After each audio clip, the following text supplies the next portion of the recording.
On s'est tous déjà posé la question, comment une simple application qui est née sur l'ordinateur d'un développeur finit par devenir un service mondial utilisé par des millions de personnes? Eh bien, c'est ce voyage fascinant et absolument critique qu'on appelle du code vers le cloud. Et c'est exactement ce qu'on va décortiquer ensemble aujourd'hui. Pour commencer, histoire de bien planter le décor, parlons d'un chiffre qui donne le vertige, 100 millions de dollars. C'est ce que Meta a perdu selon les estimations lors d'une seule de ses pannes. Ça vous montre à quel point les enjeux sont colossaux. La disponibilité d'une application, ce n'est plus un luxe, non, c'est une nécessité absolue. Et pour éviter ce genre de catastrophe, tout commence par un parcours bien balisé. Alors voilà notre programme, notre feuille de route pour ce voyage. D'abord, on va partir de la base, pourquoi est-ce qu'on doit quitter son environnement local? Ensuite, on explorera les grandes options avec les modèles as a service. Puis, on choisira le type d'hébergement. Après ça, on se lancera dans le processus de déploiement pour enfin apprendre comment garder le cap et s'assurer que tout fonctionne bien grâce à la surveillance. Allez, première étape, du code au cloud. Parce que, soyons honnêtes, une application absolument géniale qui reste confinée sur un ordinateur portable, eh bien, elle ne sert pas à grand-chose si personne ne peut l'utiliser. L'objectif, en théorie, il a l'air assez simple. Il s'agit de rendre les fichiers, les bases de données, bref, tout le contenu de l'application accessible à n'importe qui, depuis n'importe où dans le monde, simplement via Internet. C'est ça, en fait, héberger une application. Mais attention, le véritable enjeu, il va bien au-delà du simple lancement technique. Comme le dit très bien cette citation, le but c'est de changer en profondeur la façon dont une équipe travaille pour enfin sortir de ce cycle infernal où l'on passe son temps à éteindre des incendies de manière réactive et stressante. Bon, maintenant on arrive à la première grande décision stratégique, les fameux modèles as a service. C'est un peu comme choisir le type de fondation sur lequel on va construire toute son infrastructure. Le premier c'est l'IaaS, pour Infrastructure as a Service. Pour faire simple, imaginez qu'on vous donne un terrain nu et tous les matériaux de construction. Vous avez un contrôle absolu pour bâtir la maison de vos rêves, exactement comme vous la voulez. Mais la contrepartie, c'est que vous êtes responsable de tout, des fondations jusqu'à la toiture. Ensuite, on a le PaaS pour Platform as a Service. Là, c'est un peu différent. C'est comme si on vous livrait une maison en kit préfabriqué. Alors oui, vous avez moins de contrôle sur la structure ou les fondations, c'est vrai, mais c'est tellement plus rapide pour s'installer. Le fournisseur s'occupe de toute la partie complexe pour vous. Et pour finir, le SaaS ou Software as a Service.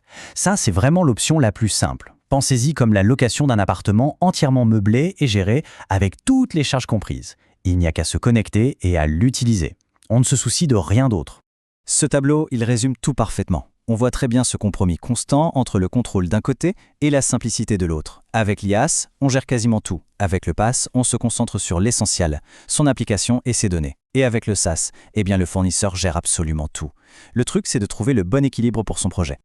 Ok, on a vu les grands modèles théoriques. Maintenant, passons à du concret, aux options d'hébergement que les développeurs choisissent vraiment au quotidien.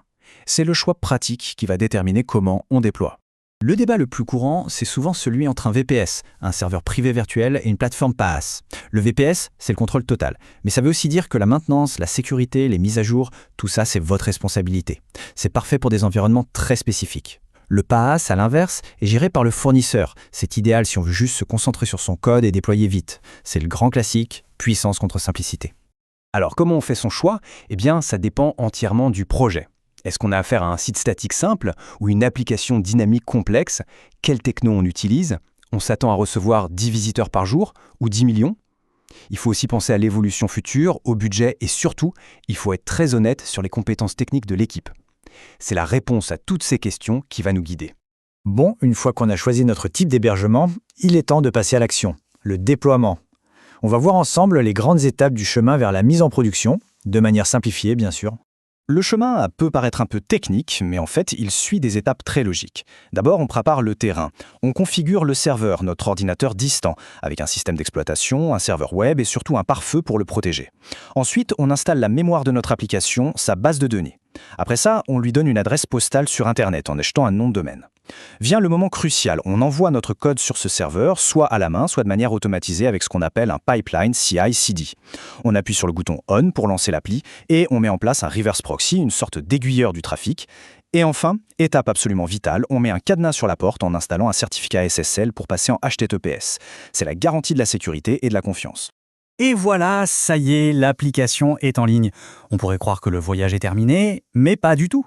Maintenant, il faut s'assurer de rester sur la bonne route, et c'est là que la surveillance, le monitoring, entre en jeu.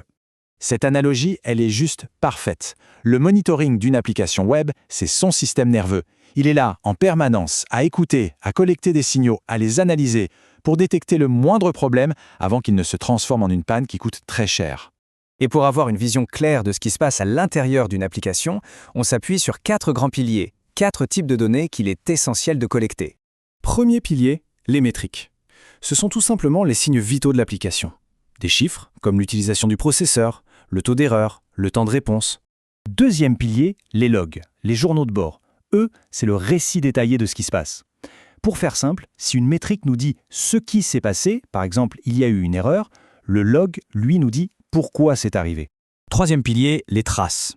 Une trace, ça cartographie le voyage complet d'une requête d'un utilisateur, depuis son navigateur, en passant par tous les services jusqu'à la base de données et le chemin du retour. C'est indispensable pour trouver les goulots d'étranglement qui ralentissent tout. Et enfin, le quatrième pilier, le Real User Monitoring, ou RUM. Lui, il va chercher les données de performance directement sur les navigateurs des vrais utilisateurs. C'est la vérité du terrain, la perspective réelle de l'expérience vécue par les gens. Et tout ça nous amène à une conclusion vraiment importante. Un bon monitoring, ce n'est pas juste un petit programme qui tourne passivement en arrière-plan. Non, c'est une discipline active de tous les jours. C'est un élément fondamental pour construire des logiciels de qualité. Ce qui nous laisse avec cette question qui est finalement la plus importante. L'application est en ligne, c'est super. Mais est-elle pour autant résiliente ? La vraie réussite, ce n'est pas de devenir expert pour éteindre les incendies, c'est de réussir à les empêcher de se déclarer. Et c'est cette culture de la prévention, cette discipline de la surveillance qui est le véritable objectif de tout ce voyage.